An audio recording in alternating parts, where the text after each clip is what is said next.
Belum lama ini muncul polemik tentang neraka. Hal ini menjadi sangat menarik karena tidak satupun manusia yang mau dihukum selamanya. Sebaliknya, saya percaya semua orang pasti suka akan surga saja. Sebagian besar orang beriman percaya bahwa neraka merupakan tempat hukuman kekal bagi orang jahat atau orang berdosa. Isu tentang neraka sudah pernah muncul dan disampaikan oleh seorang tokoh bernama Ellen G. White, 1827-1915. Pengajaran-pengajaran beliau oleh pengikutnya dipercaya merupakan pewahyuan ilahi. Ellen percaya adanya neraka, tetapi beliau tidak sependapat jika neraka adalah tempat hukuman kekal. Beliau berpendapat manusia hanya hidup sebentar di bumi, namun mengapa harus dihukum untuk selamanya dalam api neraka? Hal ini sama sekali tidak sejalan dengan kasih Allah yang adil, dan justru bermaksud menyelamatkan manusia. Sekalipun jika harus memberikan hukuman, itu hanya untuk memulihkan manusia dari dosa.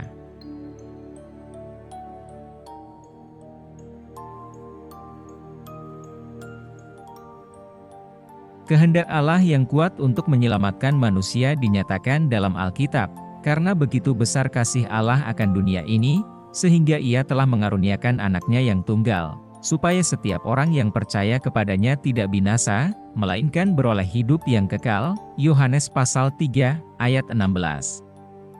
Dan juga dalam Yohanes pasal 27, ayat 47b, sebab aku datang bukan untuk menghakimi dunia ini, tetapi untuk menyelamatkannya.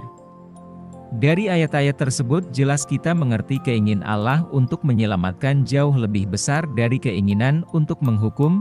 Jadi konsep hukuman kekal dalam neraka bertentangan dengan kehendak Tuhan sendiri. Konsep hukuman kekal dalam api neraka, di neraka manusia tidak binasa. Manusia terus-menerus dihukum tetapi tidak binasa, ini sama dengan mengalami kematian kekal. Bukankah Allah sendiri menghendaki kehidupan kekal? Allah menghukum setiap manusia sesuai kesalahannya dengan adil, tidak akan selamanya. Dan hukuman kekal tidak menyelesaikan masalah dosa, malahan menimbulkan kematian kekal dalam hukuman dan penderitaan karena dosa.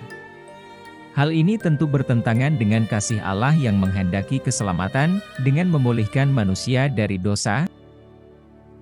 Sebenarnya dalam Alkitab tidak menyebutkan adanya hukuman kekal, hukuman ada sebagai konsekuensi penghakiman. Dalam Perjanjian Lama neraka diterjemahkan dari bahasa Ibrani, Sheol, dan bahasa Yunani dalam Perjanjian Baru, Hades. Secara umum disepakati baik Sheol maupun Hades tidak merujuk pada hukuman kekal, tetapi kuburan atau tempat tinggal sementara orang mati. Dan dalam Perjanjian Baru tidak disebutkan neraka yang kekal, tetapi lebih merujuk pada api yang tidak terpadamkan.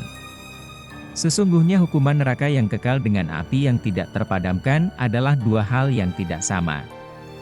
Dan Tuhan Yesus juga tidak menyebutkan tentang suatu tempat yang disebut neraka ataupun surga, tetapi merujuk pada hukuman, dan pewartaan Tuhan yang utama adalah kerajaan surga. Dalam fisika kita mengenal bahwa energi itu kekal. Jiwa dan roh manusia adalah energi atau frekuensi, maka tidak ada kematian jiwa dan roh seperti tubuh. Pada dimensi rohani tidak lagi dibatasi tempat dan waktu. Jadi neraka dan surga bukanlah tempat tetapi keadaan terhubung sehingga dapat bersekutu dengan Allah atau sebaliknya terpisah dari Allah karena dosa, seperti Adam dan Hawa terusir dari Firdaus.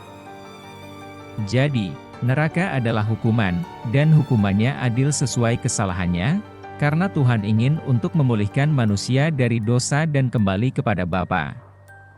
Kasih Bapa selalu memberi kesempatan kepada anak-anaknya untuk kembali bersatu dengan Bapa.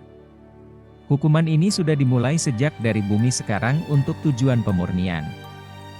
Neraka yang dimaksudkan untuk menghukum berada di luar kerajaan surga, karena mereka yang setia melakukan kehendak Bapa yang dapat masuk ke dalam kerajaan surga. Ketika Tuhan menyebut kerajaan Allah berarti ada kerajaan lain, yaitu kerajaan setan atau iblis. Namun demikian sekalipun neraka ataupun kerajaan iblis terpisah atau berada di luar kerajaan Allah, namun tetap ada di bawah manajemen dan kontrol Allah Bapa. Dari uraian di atas semoga saudara dapat mengerti dan mempersiapkan hidup saudara dari sekarang, sebab surga maupun neraka adalah pilihan Anda sendiri sejak sekarang di bumi, dan terus sampai selamanya. Jikalau ada yang lama di neraka itu pun karena pilihan sendiri, karena terus-menerus menolak uluran tangan Tuhan sebagai juru selamat. Jikalau Tuhan melihat sudah tidak dapat lagi ditolong atau dipulihkan padahal hukumannya sudah selesai, maka Tuhan akan memusnahkannya, jadi tidak selamanya di neraka. Kehendak bebas manusia dapat memilih apakah akan tetap setia dan taat melakukan kehendak Bapa atau tidak. Semua ini perlu usaha dan perjuangan sebagaimana layaknya kehidupan dan dalam tuntunan Roh Kudus. Pilih yang benar dan luhur, dan nikmati damai sejahtera ilahi di dalam kerajaan Allah. Tuhan Yesus memberkati. Bagaimana menurut pendapat saudara tentang ulasan neraka ini? Tolong berikan komen atau saran masukannya. Untuk mendapat penjelasan lebih lengkap saudara dapat menyimak konten Masalah Terbesar Umat Manusia di saluran YouTube yang sama.